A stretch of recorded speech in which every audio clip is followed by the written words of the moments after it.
आज मेरी बहन की शादी को 6 साल हो गए हैं। मैं कभी भी उसके घर नहीं गया। ईद, शब बारात, खुशी गमी कभी भी नहीं। बस अब्बू या अम्मी जाते हैं। मेरी बीवी मुझे एक दिन कहने लगी कि आपकी बहन जब भी आती है उसके बच्चे घर का हाल बिगाड़ कर रख देते हैं, खर्चा डबल हो जाता है। और तुम्हारी माँ हमसे छुप छुपा कर कभी उसको साबुन की पेटी देती है, कभी कपड़े, कभी सर्फ के डिब्बे और कभी कभी तो चावल का थैला भर देती है। अपनी माँ को बोलो कि ये हमारा घर है, कोई खैरात सेंटर नहीं। मुझे अपनी बीवी की बातें सुनकर बहुत गुस्सा आया। मैं बहुत नामुश्किल से अपने घर का खर्च पूरा कर रहा हूँ और मेरी माँ सब कुछ मेरी बहन को दे देती है। मेरी बहन एक दिन हमारे घर आई हुई थी तो उसके बेटे ने हमारे टीवी का रिमोट तोड़ दिया। मैं माँ से गुस्से में कह रहा था कि अम्मी, बहन से बोलो कि यहाँ ईद पर आया करे बस, और ये जो आप साबुन, सर्फ और चावलों का थैला भर कर देती है ना, इसको ज़रा बंद करें। मेरी माँ बिल्कुल खामोश रही, लेकिन मेरी बहन ने सारी बातें सुन ली थी। मेरी बहन भी मेरे आगे कुछ ना बोली। 4 बज रहे थे, अपने बच्चों को तैयार किया और कहने लगी, भाई मुझे बस स्टॉप तक छोड़ाओ। मैंने झूठे मुंह कहा, रह लेती कुछ दिन, लेकिन वो मुस्कुराई और कहा, नहीं भाई, मेरे बच्चों की छुट्टियां ख़त्म होने वाली हैं। फिर जब हम दोनों भाइयों में ज़मीन का बंटवारा हो रहा था तो मैंने साफ इनकार किया। मैं अपनी ज़मीन से बहन को कोई हिस्सा नहीं दूंगा। मेरी बहन मेरे सामने बैठी थी, वो खामोश थी लेकिन कुछ ना बोली। मेरी अम्मी ने कहा कि बेटी का भी हक बनता है, लेकिन मैंने गाली देकर कहा, कुछ भी हो जाए मैं बहन को हिस्सा नहीं दूंगा। मेरी बीवी भी मेरी बहन को बहुत बुरा भला कहने लगी, लेकिन वो बेचारी बिल्कुल खामोश थी। मेरा बड़ा भाई मुझसे अलहदा हो गया और कुछ वक्त के बाद मेरे बड़े बेटे को टीबी हो गया। मेरे पास उसका इलाज करवाने के बिल्कुल भी पैसे नहीं थे। बहुत ही परेशान था मैं और हर बंदे से कर्ज भी ले चुका था, लेकिन मेरी परेशानी टलने का नाम ही नहीं ले रही थी। मैं उस वक्त शदीद परेशान था।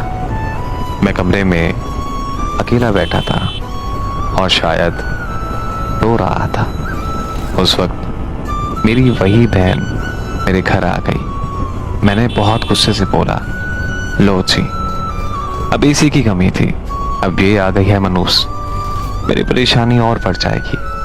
मैंने अपनी बीवी को कहा कि कुछ तैयार करो बहन के लिए।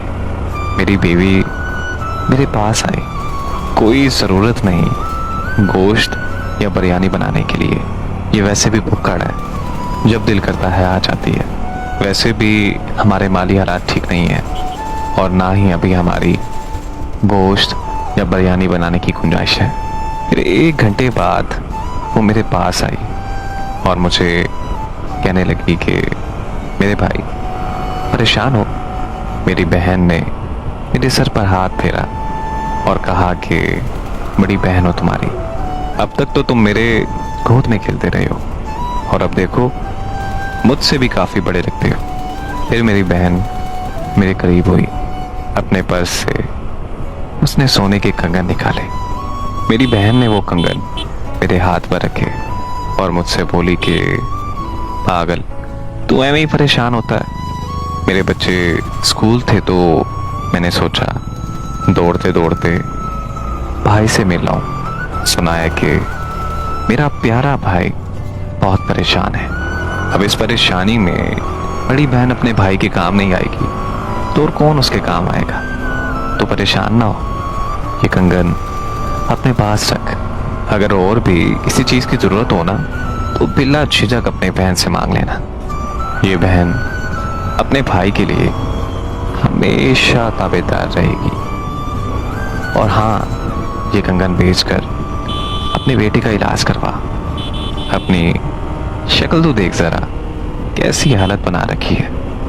मेरी आंखों से आंसू रुकने का नाम ही नहीं ले रहे थे। मैं खामोश था और अपनी बहन की तरफ मुसलसल देखे जा रहा था। फिर वो आहिस्ता से मेरे पास आई और हल्के से मेरे कान में बोली कि इन कंगन के बारे में किसी को भी मत बताना। तुझे मेरी कसम है। मेरी बहन ने मेरे माथे पर बोसा किया और 1000 रुपये मुझे दिए, जो 150 के नोट थे। शायद उसकी जमा पूंजी थी। वो पैसे मेरी जेब में डालकर बोली कि इन पैसों से बच्चों को गोश्त ला देना, और बार बार तुझे कह रही हूं कि परेशान ना हुआ कर। अभी तेरी बहन जिंदा है। कोई भी मसला हो तो अपनी बहन के पास आना। वो जल्दी जल्दी अपने घर जाने लगी। मैंने उसके पैरों की तरफ देखा। उसने टूटी हुई जूती पहनी हुई थी। सर पर पुराना सा दुपट्टा ओढ़ा हुआ था। जब भी मेरे घर आती थी तो वही पुराने वाला दुपट्टा ओढ़ कर आती थी। मैं अपनी बहन की इस मोहब्बत में मर गया था। यकीन करो यार, हम भाई बहुत मतलब परस्त होते हैं। और इधर बहनों को देखो, भाइयों का जरा सा भी दुख बर्दाश्त नहीं कर सकती। मैं हाथ में उसके कंगन पकड़े जोर जोर से रो रहा था। उस दिन एक बात समझ में आई। बहनें अपने घर में खुदा जाने कितने हजारों दुख दर्द सह रही होती हैं। मैं उन भाइयों से गुजारिश करता हूं कि जो अपनी बहनों को पसंद नहीं करते, कुछ लम्हों के लिए अपनी बहनों के पास बैठकर उनका हाल चाल पूछ लिया करें। वो हमेशा अपने भाइयों की तलबगार होती हैं कि उनका भाई उनका सहारा है, उनका मान है।